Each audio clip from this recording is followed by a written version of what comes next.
Eu vos convido à palavra de Deus. Tome comigo livro do Deuteronômio.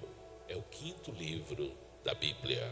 Fecha os 5 livros ou rolos escritos por Moisés, por direção e inspiração do Espírito de Deus, chamado de Pentateuco, chamados esses 5 livros também de Torá ou a lei. Amém? Tome comigo a palavra do Senhor. E o livro do Deuteronômio fecha essas 5 coleções de escritos de Moisés. E o Deuteronômio, ele tem um sentido de recordar. É uma síntese. Ele faz uma síntese de tudo que foi tratado pelo Senhor, as suas ordenanças, e leva o seu povo a recordar sistematicamente aquilo que Deus revelou a Moisés. É dito: medita no livro desta lei, de dia e de noite, para que tenhas o cuidado de fazer conforme tudo quanto nela está escrito. Jesus, falando da sua palavra, ele diz: nem só de pão viverá o homem, mas de toda palavra que sai da boca de Deus. Tome comigo livro do Deuteronômio, capítulo de número 16 e o versículo de número 16. Tome comigo a palavra de Deus. Livro do Deuteronômio, capítulo 16 e o versículo 16. Amém? Enquanto você procura, nós conversamos, falamos com Deus. Meu Pai amado, fala conosco, Espírito Santo. Senhor, ministra a tua palavra aos nossos corações. Prepara nossa mente, prepara o nosso coração, nossa atenção, o nosso ouvido, e aplica-nos a tua palavra, Senhor, que ela gere salvação, que ela gere vida aos teus propósitos santos e eternos, em nome de Jesus. Bendito seja o nome do Senhor. Declara Deuteronômio 16:16. 3 vezes no ano todo o homem entre ti aparecerá perante o Senhor teu Deus, no lugar que escolher, na festa dos pães sem fermento, na festa das semanas e na festa dos tabernáculos. Porém, não aparecerá vazio perante o Senhor. Glória a Deus. Aqui temos uma ordenança que é dada ao povo do Senhor. Aqui é falado de 3 importantes ocasiões em que todo homem no território de Israel, todo aquele que fosse parte da aliança, deveria comparecer perante o Senhor em 3 importantes ocasiões. Havia este compromisso, e todo homem deveria, ao longo da sua vida, vivenciar ano após ano este compromisso renovadamente perante o Senhor, que o abençoava, que lhe dava a vida e que lhe dava aquela terra das peregrinações de Abraão, Isaque e Jacó, por herança e possessão, 3 vezes ao ano. E diz a palavra: no lugar que escolher. Esta reunião, esta assembleia na presença do Senhor, que envolvia toda a nação, era em um lugar específico, estabelecido pelo próprio Senhor. Então, Moisés passa a expor quais são essas ocasiões. E ele diz: na festa dos pães sem fermento, ou pães ázimos. Esta é a primeira ocasião. A segunda ocasião, na festa das semanas. E a terceira ocasião, e na festa dos tabernáculos. E aqui ele coloca um ponto e vírgula e fecha o versículo dizendo: porém não aparecerá vazio perante o Senhor. Queridos amados, estas festas estabelecidas pelo Senhor para a vivência do seu povo, este calendário religioso, porquanto estas festas iam se constituindo em um calendário religioso que concorria ao longo do ano com o calendário civil. E veja, o Antigo Testamento ele é rico em figuras, o Antigo Testamento é rico em tipos que são sombra daquilo que Deus haveria de revelar mais adiante na Nova Aliança e no Novo Testamento. A revelação de Deus ao longo da Bíblia, e a Bíblia é um livro que é escrito ao longo dos séculos. Esta revelação ela é progressiva. Então a Bíblia vai progressivamente apresentando tipos e símbolos que falam da plena revelação que haveria de Deus nos dar, quando na plenitude dos tempos Deus enviasse-nos o seu Filho, como enviou, nascido, diz a palavra, sob a lei, sob estas ordenanças, filho de mulher. O verbo vai escrever: João se fez carne e habitou entre nós. E ele diz: e o verbo era Deus, e o verbo estava com Deus. Veja, ele estava com Deus no princípio de todas as coisas. Foi ele quem fez todas as coisas, e sem ele, sem o verbo que se manifestou, nada do que foi feito se fez. Então, observando essas três importantes ocasiões, elas não estão estatuídas por Deus sem propósito. Deus não estabelece um estatuto sem propósito, em vão, mas esses estatutos divinos, eles têm um propósito e, acima de tudo, visam o nosso bem. Quando o Senhor diz, através de Moisés, que todo o homem deveria comparecer perante a presença do Senhor, no lugar da escolha do Senhor, e nos dias de Jesus, este lugar era a cidade de Jerusalém, a cidade de Davi, Jerusalém, a habitação da paz, onde estava o templo sagrado, onde estava o lugar santo, onde estava o santo dos santos da presença do Senhor. Este era o lugar, e nós vemos que Jesus, ao longo do seu ministério, ele estará comparecendo a Jerusalém nestas ocasiões celebrativas, nestas ocasiões festivas. Mas eu quero te trazer a figura, o sentido simbólico destas importantes festas. A primeira ocasião em que se deveria comparecer à presença do Senhor, no lugar da escolha do Senhor, era justamente na festa dos pães sem fermento, ou pães ázimos. E esta festa coincidia com a Páscoa. A Páscoa era o primeiro momento celebrativo da vida religiosa do povo do Senhor.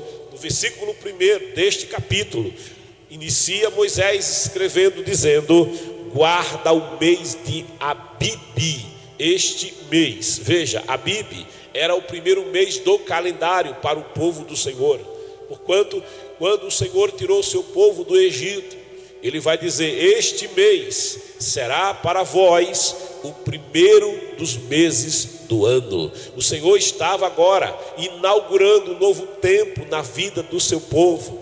O Senhor estava estabelecendo agora que aquele mês para o seu povo era novo ano, era nova perspectiva. É como se ele dissesse: eis que faço novas todas as coisas na vida de vocês. O Senhor está estabelecendo aqui um marco na vida do seu povo, antes da Páscoa e depois da Páscoa, antes deste período e depois deste período. É como se o Senhor dissesse para o seu povo: a vossa vida nunca mais será a mesma. Seu povo estava no Egito por ocasião da primeira Páscoa, escravos de Faraó, estavam debaixo do jugo faraônico, eles não tinham liberdade, eles viviam sob trabalhos forçados. O fruto do seu esforço, o fruto do seu trabalho não lhes pertencia, nem eles podiam ter o gozo daquilo que eles produziam, porquanto escravo não tem direito, escravo não tem posses, escravo não tem propriedades, escravo não tem liberdade.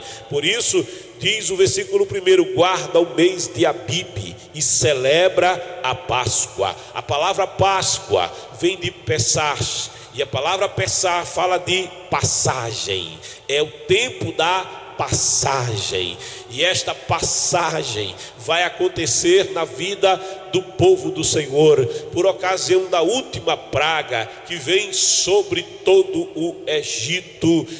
E o Senhor diz no versículo 1, por escrito de Moisés: celebrarás a Páscoa ao Senhor, porque no mês de Abibe, neste mês, o Senhor teu Deus te tirou do Egito, e veja, e te tirou de noite, em plenas trevas, em tempo de escuridão e em tempo de grande dificuldade. O povo do Senhor, por ocasião da Páscoa ou da última praga, quando Moisés estará diante de Faraó, e Faraó dirá para Moisés: no dia em que nunca mais verás a minha face, porque no dia em que tu veres a minha face, certamente tu morrerás. E Moisés disse: sim, é verdade, nunca mais, Faraó, eu verei a tua face opressora, nunca mais, Faraó, eu contemplarei a tua face de rebelião. E de fato, Moisés nunca mais terá encontro com Faraó. Dois não podem andar juntos se não tem entendimento, se não tem comunhão. Faraó servia a falsas divindades, Faraó servia a falsos deuses, a demônios. O povo do Senhor tinha uma aliança diferente com o Deus de Abraão, com o verdadeiro Deus. E ainda que estivessem debaixo de jugo há quase 4 séculos e meio, aquele povo, eles tinham uma promessa sobre a vida deles, o calendário de Deus, aquele que estabelece todas as coisas e tem o controle de todas as coisas. O calendário de Deus estava se cumprindo. A medida dos amorreus, dos fenezeus, dos quenezeus, dos heveus estava se completando. E quando essa medida se completasse, o Senhor haveria de julgar aqueles povos da terra de Canaã, que sacrificavam seus filhos a ídolos e a demônios. Aquele povo que estava imerso em trevas e não queria conhecer, muito menos obedecer ao verdadeiro Deus.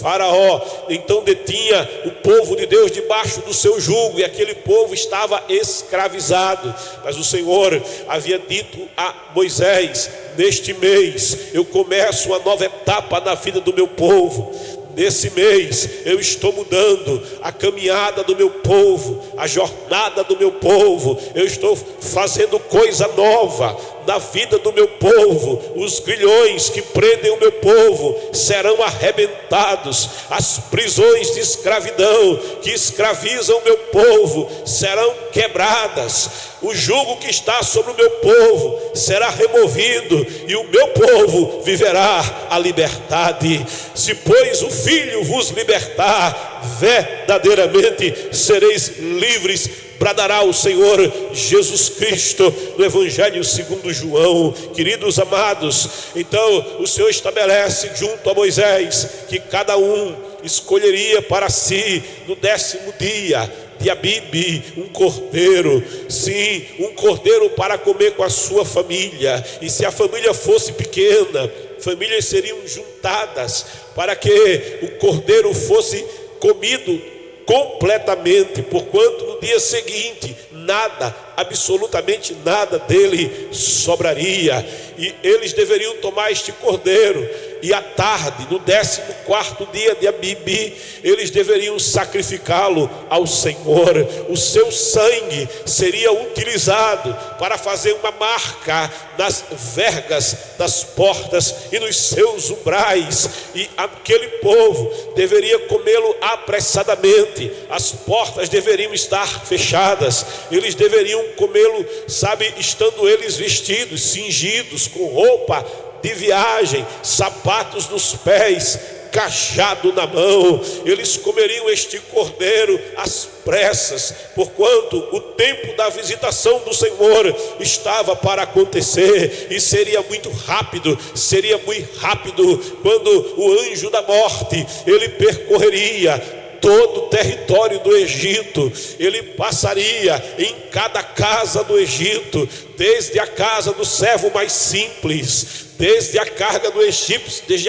do egípcio mais pobre, e da egípcia mais pobre, do servo mais simples e mais humilde, e da serva mais simples e mais humilde, até o mais elevado oficial do palácio de Faraó, e até a própria casa e o palácio de Faraó. Essa passagem aconteceria, e onde não houvesse a marca do sangue do cordeiro pascal, o anjo da morte entraria e tomaria a vida do filho primogênito. E o filho primogênito, ele simbolizava a expectativa futura de uma família. O filho primogênito representava as primeiras forças do pai, do chefe daquela casa, daquela família. Ao filho mais velho, ao primogênito, era dada a melhor porção, a herança dobrada. Para Faraó representava a continuidade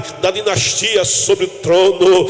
Mas quando passa o anjo da morte, não importa qual era a casa, o importante era se estava dentro da aliança, o importante era se tinha o sangue do cordeiro. Quando não tinha o sangue do cordeiro, o Senhor, aquele que é dono da vida, em quem vivemos, em quem respiramos, em quem existimos e em quem nos movemos, de quem vem toda a vida, ele tomaria a vida, porque a vida vem de Deus. E o Egito estaria sendo visitado pelo Senhor, e naquele dia Anubis, a deusa da morte, adorada pelos egípcios, ela seria a última divindade a ser abatida pelo poder de Deus. O Senhor já tinha abatido a crença dos egípcios que o sol era um Deus, quando o Senhor lançou o Egito todo em trevas, e o Deus Sol, a quem eles adoravam,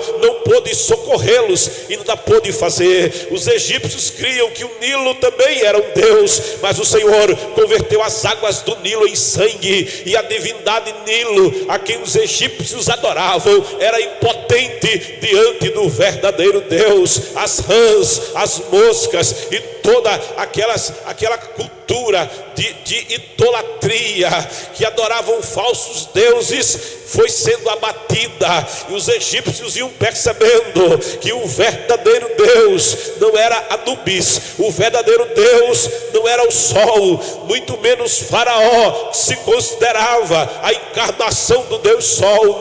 Não era Horus o verdadeiro Deus, mas que o verdadeiro Deus é o Deus de Abraão, é o Deus de Isaac e é o Deus de Jacó, é o Altíssimo, aquele que criou e que sustenta todas as coisas, de modo que a vida dos primogênitos egípcios foram tomados, mas na terra de Gósen, onde estava o povo do Senhor, onde havia a marca do sangue, onde havia o sangue do cordeiro, onde havia uma aliança com Deus, o anjo passou, mas ele não entrou, porque ali estava a proteção do Senhor, ali estava a cobertura do sangue, e quem tem a cobertura do sangue não podia ser tocado pela morte, porque ali estava a vida. Esta celebração da Páscoa seria guardada pelo povo do Senhor, geração após geração, de modo que no primeiro mês do ano eles deveriam comparecer perante o Senhor para celebrar a Páscoa. Olhando João para Jesus que passava, João aponta o dedo, e João não estava vendo um homem, João não estava vendo um carpinteiro, João não estava vendo o filho de José, nem de Maria, nem um simples nazareno de um lugar que alguém olhava e desprezava, mas olhando para aquele que passava, João aponta o dedo, e numa revelação de Deus abre a boca de profeta e diz: eis aí o Cordeiro de Deus que tira o pecado do mundo. Ele está dizendo assim: é esse que pode livrar do pecado e da morte. O salário do pecado é a morte, mas o dom gratuito de Deus é a salvação por Cristo Jesus, o Senhor. Sabe, o povo deveria guardar esta ordenança, e comido o cordeiro pascal, eles deveriam agora estar por uma semana comendo pães sem fermento, pães ázimos. Se você para pensar, você percebe que todo pão fermentado, ele adquire um grande volume, mas à medida que o pão fermentado tem volume, ele também tem um grande vazio. Ele não suporta nenhum aperto, sabe? Ele tem a aparência de que é grande, mas na verdade é vazio. Se toma o pão fermentado e se amassa na mão, ele diminui de volume, se comprimido, ele vira apenas uma pequena quantidade de massa. O povo de Deus não comeria pão que tem volume, mas que tem um grande vazio. Mas durante aqueles primeiros dias, aquela primeira semana, juntamente com a Páscoa, porquanto Páscoa e pães sem fermento vai se tornando uma única festa celebrativa, e eles deveriam comer pão sem fermento, pão que tem consistência, pão que não recebeu alteração. Meu pastor diz que o fermento altera a massa, e é verdade, o fermento altera a massa, sabe?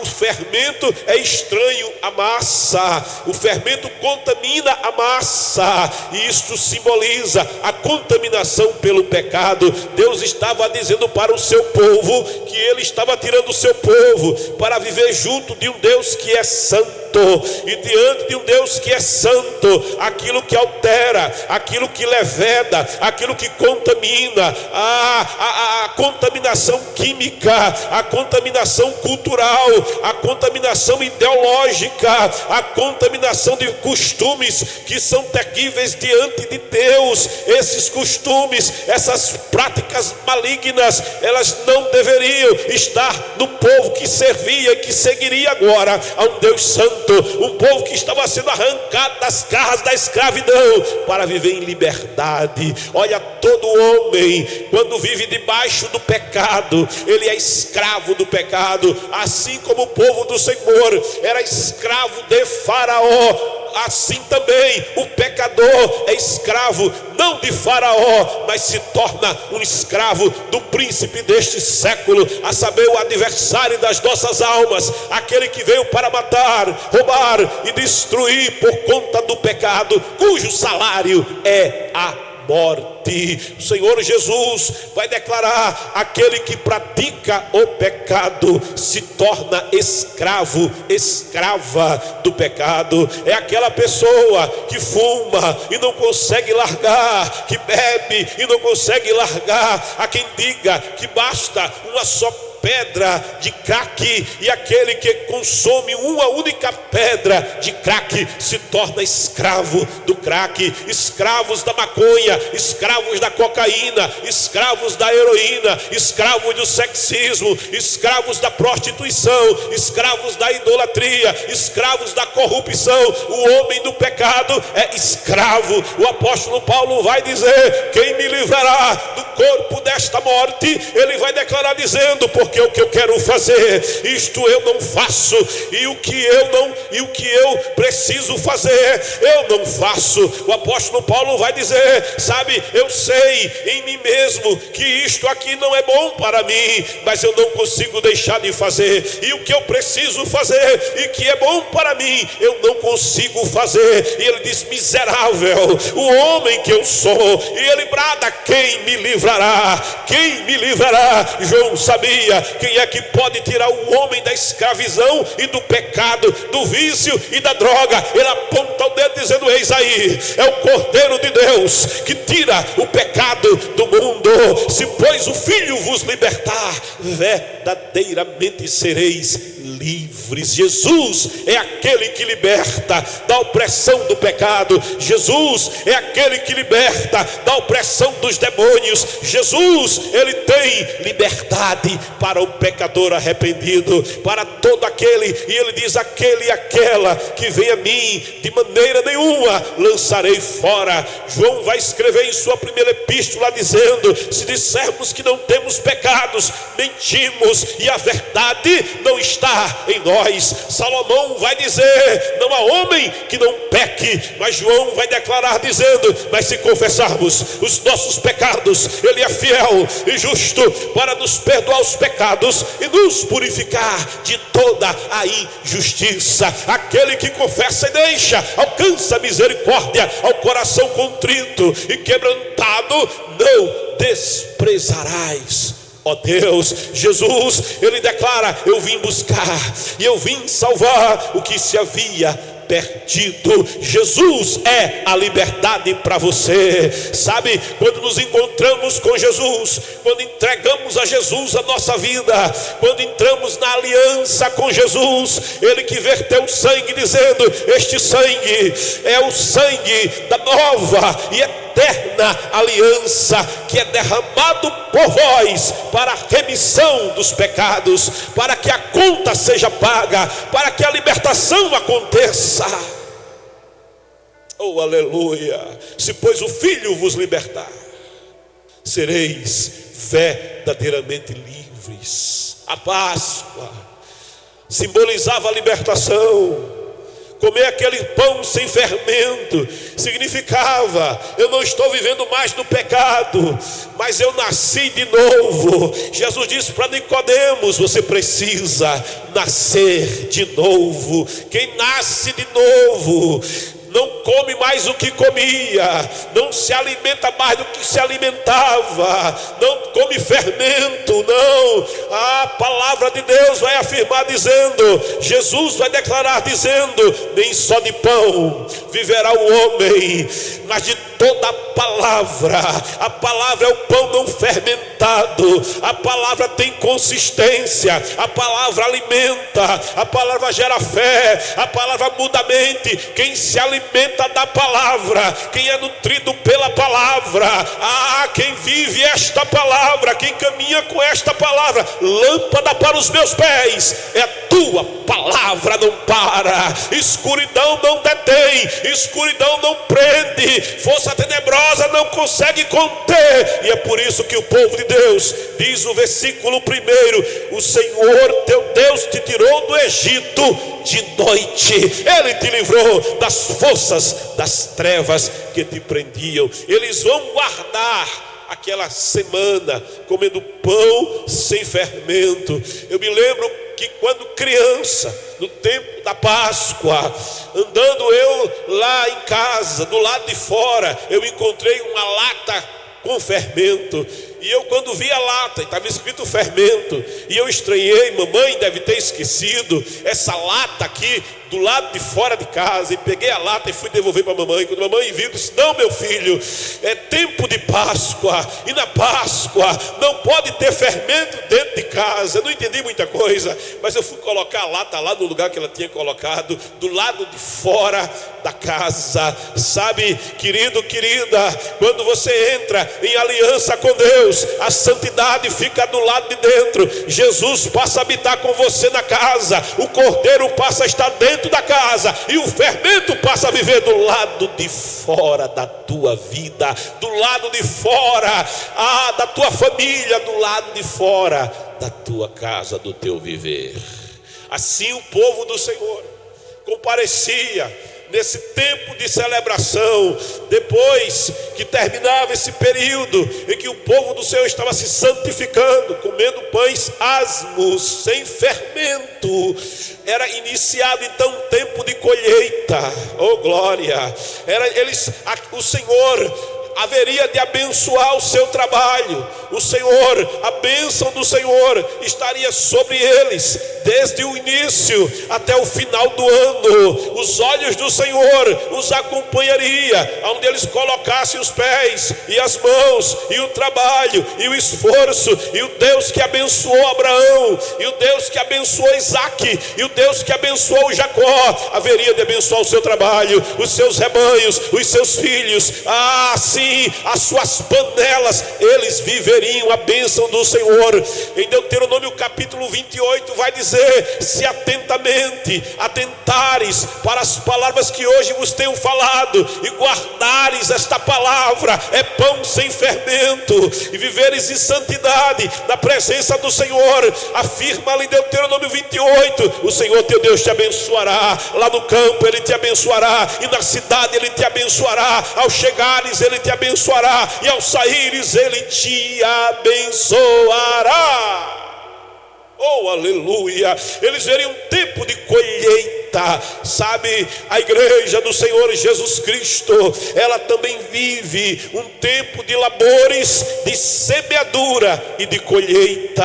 A palavra de Deus é semente. Jesus disse: ide por todo o mundo, pregai o evangelho a toda criatura. É a semente. O crer vem pelo ouvir, e ouvir a palavra de Deus. Aquele que escuta essa palavra e dá crédito a esta palavra, a semente nele vai brotar, a semente vai produzir, e ele vai receber salvação e vida, e ela vai multiplicar. A salvação vai alcançar a sua família. O carcereiro de Filipos vai dizer ao semeador Paulo que devo fazer para ser salvo, e o apóstolo Paulo vai dizer para ele: confia no Senhor Jesus Cristo e serás salvo tu. Você vai colher salvação, e a tua casa também vai ter colheita de salvação. Na tua casa, a tua família vai mudar, a tua vida vai ser transformada. Por quê? Porque o Senhor estará contigo, te abençoando. Eles contariam então 7 semanas. Veja, durante 7 semanas haveria colheita, mas a primícia da colheita, essa seria levada ao Senhor. Eles pegavam o primeiro molho colhido do campo e levavam até o templo, e o sacerdote pegaria aquele molho e o moveria da presença do Senhor em gratidão. É a primícia da colheita, é a primícia da semeadura, da bênção de Deus na vida de um povo que vivia em aliança com o Senhor. É o reconhecimento de que aquilo que eu tenho, aquilo que eu possuo, o sustento da minha vida, o sustento da minha casa, o sustento da minha família, é a bênção do Senhor. Eu dependo do Senhor, sem mim nada podeis fazer. Era o povo de Deus agradecendo ao Senhor. O Senhor Jesus, Ele vai declarar em Mateus capítulo 6, dizendo: mas buscai em primazia o reino de Deus. As primícias primeiro é para o reino de Deus. Eu preciso reconhecer que há um Deus soberano com quem eu firmei aliança, e Ele governa a minha vida em cada um dos seus aspectos. Aquele povo, ele fazia e tributava ao Senhor com aquelas primícias a sua gratidão. Mas buscai em primazia o reino de Deus, a justiça de Deus, as demais coisas Ele vai acrescentar, Ele vai cuidar. Não adianta o homem ganhar o mundo inteiro e perder a sua alma. Jesus fala de um homem rico que prosperou, que plantou, que colheu, e a colheita foi multiplicada, e ele teve que aumentar os celeiros para conter os grãos da sua grande colheita. Vendo ele toda aquela fartura e toda aquela prosperidade, e pensando ele que a vida era só comida, era só bebida, a palavra diz: se esperarmos do Senhor apenas das coisas desta vida, somos os mais miseráveis entre os homens. Aquele homem achava que comida e bebida era tudo, então ele regalou-se e disse: come, bebe, minha alma, porque você tem muito, para muitos dias pode te regalar. Mas uma voz bradou-lhe ao coração, dizendo: louco, hoje te pedirão a tua alma, e tudo que você fez, e tudo que você plantou e colheu e ajuntou, para quem será? Jesus diz que o verdadeiro tesouro, a verdadeira propriedade, a gente estabelece no céu, na presença do Senhor. O Senhor é o meu tesouro, o reino de Deus é a minha pérola de grande valor. Deixe tudo, mas não deixe o reino de Deus. Abra mão de tudo, mas não abra mão do reino de Deus. Faça como Davi: Senhor, só não me lances fora da tua presença, só não tires de mim o teu Santo Espírito. Oh glória! Colheita vem de cima, colheita vem de Deus, a sua bênção na nossa vida. Mas a bênção começa com a primazia, com a primícia que é ofertada, que é tributada ao Senhor Todo-Poderoso Deus. 7 semanas se passariam, 49 dias de colheita, 49 dias de cega, 49 dias em que eles colheriam os grãos, em que eles colheriam as uvas, e eles se alegrariam, porque o Senhor estava provendo a nação, porque o cuidado do Senhor estava sobre Israel. Feliz, feliz, bem-aventurada, mas muito feliz é a nação cujo Deus é o Senhor, e o povo que se chama pelo meu nome. Feliz é a casa, feliz é a família, feliz é o homem, feliz é a mulher que pode abrir a boca e dizer: o Senhor é o meu Deus, o meu Deus é o Senhor é o meu Deus. Oh aleluia! Brada na tua boca, faz essa declaração para o céu, dizendo: o Senhor é o meu Deus. Eu sou do meu amado, e o meu amado é meu. E aquele povo era provido pelo Senhor, aquele povo tinha, porque o Senhor lhes dava em abundância. Prepara a sua mesa. Oh, Alia Rameneia, perante mim, na presença dos meus adversários, unges a minha cabeça com óleo, e o meu cálice transborda. Não adianta ter fartura se o cálice não transbordar, não adianta ter fartura se a unção, se a presença do Espírito, se a comunhão com Deus não existe. A carne perde o sabor, o alimento perde o sabor, a vida perde o sabor, a fartura perde o sabor. Se está faltando Deus na fartura, Deus é a verdadeira fartura. Oh glória! Alguém muito rico disse a um certo obreiro, quando disse: está vendo a garagem, é carro importado, está vendo a mansão, foi planejada, custa milhões no mercado imobiliário, mas eu estou morrendo. De que me serve a mansão? De que me serve aquilo que eu tenho, aquilo que eu ganho? Eu disso nada posso desfrutar. Eu disse para aquela pessoa: é porque está faltando Deus na tua vida, está faltando Deus da fartura, está faltando Deus da bênção. Nem só de pão viverá o homem, mas de toda a palavra. Recebe a palavra, alimento da palavra, de toda a palavra que sai da boca de Deus. Este é o verdadeiro sustento. Oh glória! E esse sustento primeiro é espiritual, depois ele é material. Mas buscai primeiro as coisas que são de cima, diz a palavra do Senhor. Pensai nas coisas que são primeiro de cima. Queridos amados, este povo, eles deveriam também comparecer na presença do Senhor ao final daqueles 49 dias de colheita, e ao fechar aquela festa, eles trariam um pão não levedado, e esse pão seria a apresentada ao Senhor, dizendo: nós temos provisão, nós temos alimento, nós estamos na presença do Senhor, e na presença do Senhor não há miséria, na presença do Senhor há suprimento, na presença do Senhor há cuidado, na presença do Senhor há fortaleza, na presença do Senhor há renovo, na presença do Senhor há expectativa de futuro, na presença do Senhor estamos supridos. Eles apresentavam aquele pão, e neste dia de Pentecostes, porquanto no 50º dia recebia o nome de Pentecostes, e neste Pentecostes, nesta festa pentecostal, a igreja nascida em Jerusalém, a igreja não nasceu em Roma como alguém pensa, a igreja é nascida, mas em Jerusalém, Pentecostes.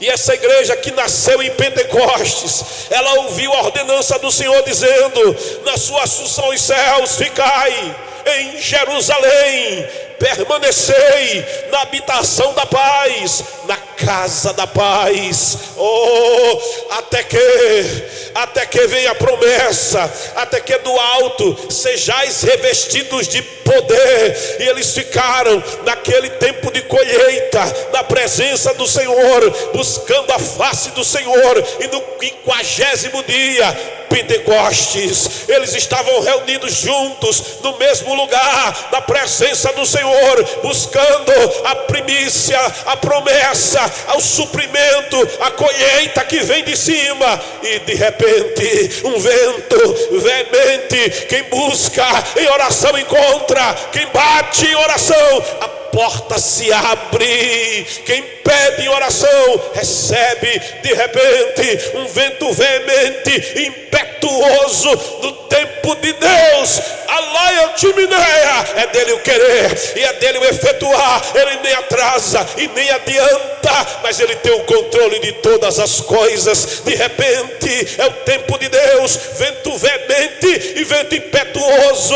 Depois do tempo em que é a minha vez na colheita, é a minha vez na hora de receber o cordeiro e fazer aliança, é a minha vez quando eu renuncio o pecado e eu como aquele pão sem fermento, é a minha vez quando eu resolvo andar na presença do Senhor, semeando na direção e colhendo da sua bênção. É a minha vez quando eu busco mais de Deus, busco daquilo que vem de cima. De repente, aí chega a vez de Deus, e de repente Deus sabe que eu preciso de roupa, não vai faltar. Deus sabe que eu preciso de alimento, Ele vai suprir.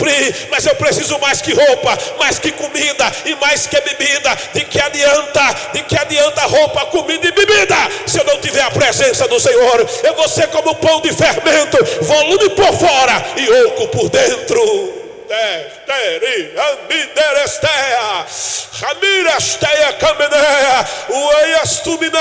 O pão é apresentado na presença do Senhor, e o vento sopra no cenáculo, e línguas repartidas como que de fogo foram vistas sobre a cabeça dos discípulos, e eles começaram a falar em outras línguas que não tinham aprendido, em outras línguas, conforme o Espírito de Deus lhes concedia que falassem. Cheios, não é pão oco, é pão cheio, é pão que tem consistência, é a presença do Espírito de Deus na vida. Oh glória, a colheita começou, a plenitude da colheita está acontecendo. Eles estão cheios do Espírito Santo de Deus. Até sobre os meus servos e sobre as minhas servas derramarei do meu Espírito naqueles dias, e profetizarão, diz o Senhor. Vossos velhos terão sonhos, sim, é possível, sim, e vossos jovens terão visões. Oh glória, Deus te dá visão, Deus te dá sonhos, Ele te visita na tua vida. É colheita que vem da parte do Senhor. Eles estavam vivenciando Pentecostes, e ao culminar na festa de Pentecostes, eles precisavam agora guardar a festa dos tabernáculos, a festa das cabanas, ou a festa do Sucô, em que durante uma semana eles deixariam a sua habitação natural e eles iam viver em cabanas, assim como viveram em cabanas seus pais quando saíram da terra do Egito e peregrinaram 40 anos do deserto. E as cabanas em Jerusalém eram feitas nas praças, aonde coubesse uma cabana. O peregrino, o morador natural da cidade, fazia cabanas para estar ali com a sua família. Ainda hoje em Israel, em Jerusalém, neste tempo, os judeus fazem cabanas, os da aliança fazem cabanas e guardam ainda hoje esta ordenança da parte do Senhor. Queridos, amados, nós estamos vivendo um tempo da colheita. A igreja está na terra cumprindo o ide de Jesus, quando ele disse: ide por todo mundo, prega o evangelho a toda criatura, porque é o tempo de colheita. O Senhor, ele está usando a igreja para promover uma grande colheita em toda a terra. Mas deixa eu dizer uma coisa para você: o número da colheita está se completando cada dia. Cada dia alguém é colhido, cada dia alguém escuta o evangelho, dá ouvidos à palavra, dá ouvidos à voz do Espírito, levanta a mão e é colhido. Levanta a mão e é colhido. O vento sopra e ele se curva na presença do Senhor. O vento do Espírito sopra e a pessoa se curva para Jesus e diz: Jesus é meu Senhor, só Jesus é meu Salvador. E vai sendo colhido e a colheita vai se completando. Depois da colheita, o Espírito de Deus permanece com a igreja. Nós não somos aquele molho de primícias apresentado ao Senhor. A palavra diz que Jesus é a primícia dos que dormem. Não somos um molho. Jesus não deixou um molho. Nós não somos um grupo, nós não somos um time, não, nós somos um corpo. A igreja é um todo homogêneo, e é por isso que em Pentecostes não se apresenta molhos, mas se apresenta pão. Um só corpo, um só rebanho, um só pastor, uma só fé e um só Salvador. Só Jesus salva. A placa da religião não salva, a tradição da religião não salva, mas Jesus salva. Jesus é aquele que salva. E neste tempo de colheita, ele disse: eu tenho outras ovelhas que não estão na aliança, eu tenho outras ovelhas que não estão no redil. Convém alcançá-las, convém encontrá-las, convém ir até elas. Oh glória, nesta manhã ele está indo até você. Oh aleluia. Haverá um só rebanho e um só pastor, uma só fé e um só Salvador. E Jesus na Páscoa, sim, ele é o Cordeiro de Deus que tira o teu pecado, que tira o pecado do pecador imundo. E Jesus é a luz do mundo. Ele tirou o seu povo da escravidão de noite. Ele vai dizer: quem me segue não andará em trevas, mas encontrou a luz da vida. João 8:12. Mas lá em João, no capítulo 10 de João, ele vai dizer que eu sou a porta. Oh glória! A salvação você tem que passar pela porta.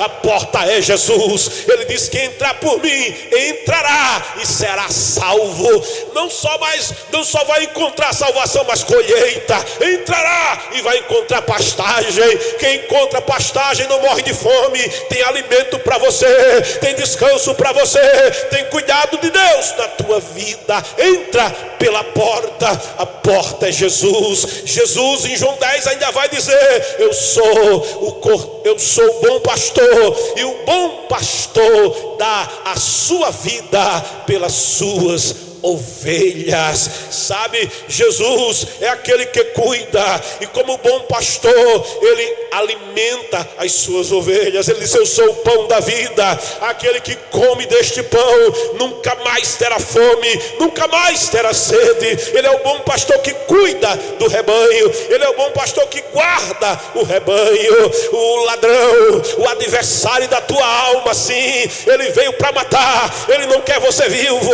ele quer você morto. morto, ele veio para destruir. Ele não quer que você construa, ele não quer você casado num casamento feliz, com a família feliz, bem no trabalho, não. Ele quer você destruído, escravizado, dominado, viciado. Oh, glória a Deus, destruído. Ele veio para destruir, veio para matar. Agora Jesus é diferente. Escuta a palavra, deixa ela bradar na tua alma e no teu coração. Jesus diz: eu vim para que tenhas vida. Recebe vida nesta manhã e a tenha em abundância. Jesus é o bom pastor que deu a sua vida pelas suas ovelhas. Mas Jesus ainda, ali em Betânia, em João capítulo 11, ele é a ressurreição e a vida. O pecado mata, o pecado tira a vida. Mas ainda que você esteja morto, ainda que você esteja morta em delitos e pecados, morto não consegue ressuscitar a si próprio. Morto não tem esperança. Morto está apodrecido, morto não pode nada. Agora Jesus é aquele que pode. Ele é a ressurreição e a vida. Oh, aleluia. Recebe aquele que é a ressurreição e a vida. Se tu creres, tu verás a glória de Deus, daquele que te dá vida nesta manhã. Querida, ele ainda é a videira verdadeira. O taramadaio e quimineia, iras tu mineia quer. E ele quer tomar você, zambujeiro bravo, só produz fruto azedo de amargura, porque assim no pecado o fruto é azedo, o fruto é amargo. Mas ele faz o que ninguém faz. Ninguém investe em zambujeiro bravo, mas ele vai investir na tua vida. Ele pega o zambujeiro bravo e ele enxerta nele mesmo a videira verdadeira. E enxertados na videira verdadeira, a natureza da videira verdadeira vai alcançar a tua vida, vai alcançar o teu coração, vai alcançar a tua mente. Eu arrancarei, eu transplantarei o coração de pedra e eu te darei um coração novo, diz o Senhor. Ele vai te fazer nascer de novo, ele vai mudar o teu DNA espiritual e vai te transformar de criatura em filho, criatura em filha, filho de Deus, filha de Deus, herdeira do céu e co-herdeira com Jesus Cristo, o Senhor. A igreja está vivendo um tempo de colheita, mas ela aguarda uma promessa. Em João 14 ele disse: não se turbe o vosso coração, creiam em Deus, também em mim. Na casa do papai tem muitas moradas. Não for assim, eu vos teria dito, porque eu vou preparar-vos lugar. Tem tabernáculo para vocês. E quando eu for e vos tiver preparado o lugar, eu voltarei outra vez. Jesus está voltando. Escuta, planeta Terra, Jesus está voltando. Escuta, a igreja verdadeira do Senhor, Jesus está voltando. Escuta, a noiva do Cordeiro, escuta, a virgem adormecida, Jesus está voltando. Eu voltarei outra vez e vos tomarei. Oh glória, assim como o relâmpago sai do oriente e vai até o ocidente, assim será a vinda do Filho do Homem. No abrir e fechar de olhos, eis que veio como ladrão, diz o Senhor. Ele vem para raptar a sua igreja, porque o mesmo Deus descerá do céu com alarido e com voz de arcanjo e com trombeta de Deus, e os que dormiram em Cristo, aquele que é a primícia, ressuscitarão primeiro. Depois nós, o pão, o corpo unido pelo Espírito, seremos juntamente com eles arrebatados ao encontro do Senhor nas nuvens, e estaremos para sempre, face a face, nós o veremos e para sempre estaremos com o Senhor. Esta é a verdadeira bênção, esta é a verdadeira salvação, este é o verdadeiro evangelho, esta é a verdadeira prosperidade que Deus tem para você, Brasil. Oh glória! Mas enquanto estamos aqui, somos a habitação do Senhor. Ele disse: eu e o Pai, para aquele que me ama e faz a minha vontade, eu e o Pai vamos até Ele, Ele vai até você. Jesus está indo até aí. Para quê, pastor? Para fazer morada. Para fazer morada em você. E se você abrir a porta, Ele vai entrar na tua casa, Ele vai marchar no teu coração, Ele vai marchar na tua vida. O mal vai sair, o pacto de magia negra vai ser quebrado, a maldição vai sair, a bênção vai entrar. Abre a porta, Jesus quer entrar aí. Abre a porta e Ele vai entrar na tua vida. Oh, aleluia, bendito seja Deus. E aquele e aquela que é a habitação de Deus, a habitação do Espírito de Deus. O mundo odeia essa verdade. Eu tenho culpa se Ele decidiu fazer de mim, de você que serve a Ele, tabernáculo da sua presença aqui na terra. Oh glória, é temporária a situação. Logo esses tabernáculos Ele vai recolher, Ele vai colher. Bendito seja o nome do Senhor, e estaremos para sempre com o Senhor. Louvado seja o teu nome. E diz a palavra: em um tabernáculo feito por mãos que não são humanas. Nas revelações de João, ele tem uma visão impactante do tabernáculo eterno. João tem uma visão impactante no livro das revelações de João. Ele vai ter uma visão, ele vai contemplar, oh aleluia, este tabernáculo tremendo. Quando ele diz no capítulo 22, e no versículo 11, e no versículo 10 em diante: e levou-me em espírito a um grande e alto monte, e mostrou-me a grande cidade, a santa Jerusalém, que descia do céu, e tinha a glória de Deus. A sua luz era semelhante a uma pedra preciosíssima, como a pedra de jaspe, como cristal resplandecente, e tinha um grande e alto muro com 12 portas, e nas portas 12 anjos, e nomes escritos sobre elas, que são os nomes das 12 tribos dos filhos de Israel. Do lado do nascente tinha 3 portas, do lado do norte 3 portas, do lado do sul 3 portas, do lado do poente 3 portas. E o muro da cidade tinha 12 fundamentos, e neles os nomes dos 12 apóstolos do Cordeiro. E aquele que falava comigo tinha uma cana de ouro para medir a cidade, as suas portas e o seu muro. E a cidade estava situada em quadrado, o seu comprimento era tanto como a sua largura, e mediu a cidade com a cana até 12.000 estádios, e o seu comprimento, largura e altura eram iguais, e mediu o seu muro de 144 côvados, conforme a medida de homem, que é a de um anjo. E a construção do seu muro era de jaspe, e a cidade de ouro puro, semelhante a vidro. E os fundamentos do muro da cidade estavam adornados de toda pedra preciosa. O primeiro fundamento era jaspe, o segundo safira, o terceiro calcedônia, e o quarto esmeralda, o quinto sardônica, o sexto sárdio, o sétimo crisólito, o oitavo berilo, o nono topázio, o 10º crisópato, um 10º jacinto, e o 12º ametista. E as 12 portas eram 12 pérolas, cada uma das portas era uma pérola.